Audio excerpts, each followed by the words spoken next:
የእግዚአብሔርን ቃል ስታነቡ ለሰው ሼር ለማድረግ ብላችሁ አታንብቡ። አሁን ብዙ ሰው የእግዚአብሔርን ቃል ገልጦ እያነበበ አይምሮ ላይ የሚመጣው የሆነ መድረክ ላይ እየሰበከ ለሰዎች እያስተማረ ክሩሴድ ላይ አሜን ሲሉት ምናምን ለሆነ ሰው ነግሮት ምን አይነት መገለጥ ነው አንተ ያገኘው ሲለው ምናምን ነው ኢማጂን የሚያደርገው እግዚአብሔርን ቃል እያነበበ ማለት ነው።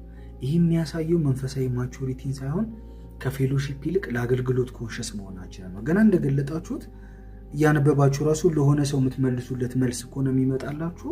እሱኛው ትክክል አይደለም። ባይዘው የእግዚአብሔር ቃል እናንተን መንካት አቁሟል ማለት ነው። ለራሳችሁ ለነብሳችሁ ብላችሁ ሳይሆን የሆነ መገለጥ ለማግኘት የሆነ ሬቪሌሽን ለስብከት የሚሆን ነገር እየፈለጋችሁ ነው ማለት ነው። እሱ ደግሞ ሮንግ ነው።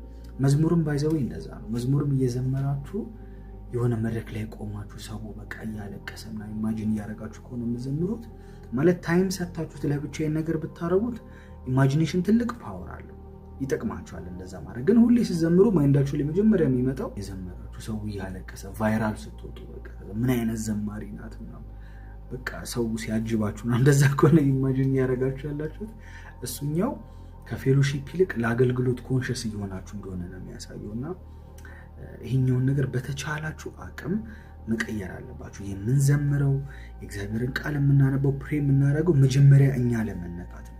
በነገራችን ላይ ይሄ እግዚአብሔር ቃል መጀመሪያ ከነካችሁ መጀመሪያ እናንተን ተች ካደረጋችሁ ከዛ እግዚአብሔር ነው ኦፖርቹኒቲውን የሚያዘጋጀው ለሰው ሼር እንድታረጉ።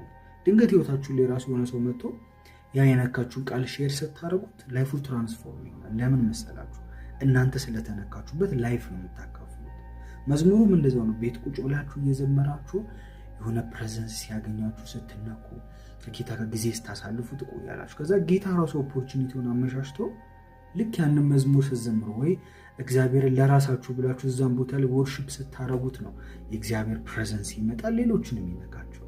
መጀመሪያ እናንተን ያልነካችሁ ነገር ከእናንተ ፍሎ ማድረግ አይችልም። ስለዚህ ለኢማጂኔሽናችሁ እንደዚህ ለምታስቡበት የሆነ ታይም ስጡትና ግን ፐርሰናል ታይማችሁን ከእግዚአብሔር ቃል ጋር ስታሳልፉ ለሆነ ሰው መልስ ለመመለስም አይደለም፣ ለመስበክም ክሩሴድ ላይ ቆሞ ለማውራትም አይደለም፣ ለራሳችሁ ብላችሁ አንብቡ። ለራሳችሁ ለነፍሳችሁ ትራንስፎርሜሽን ስትዘምሩም የሆነ ቦታ ላይ ቆማችሁ ምናምን ሰው ሲያጨበጭብ እሱን እርሱትና ለፐርሰናል እግዚአብሔርን ወዳችሁት እግዚአብሔርን ብላችሁ ወርሺፕ አድርጉ። በዚህ ውስጥ እናንተም ግሮው የምታደርጉት ከዛ በኋላ እግዚአብሔር ደግሞ ከእናንተ የሚቆረስ ነገር እንዲኖር ቦታውንም እድሉንም የሚያመቻችላችሁ እንደዛ ከሆነ አድርዋይስ እናንተ ያልተነካችሁበት ነገር ሌላን ሰው ስለማይነካ ከእግዚአብሔር የሆነ ኦፖርቹኒቲ ያጋጥማችሁ ማለት ነው።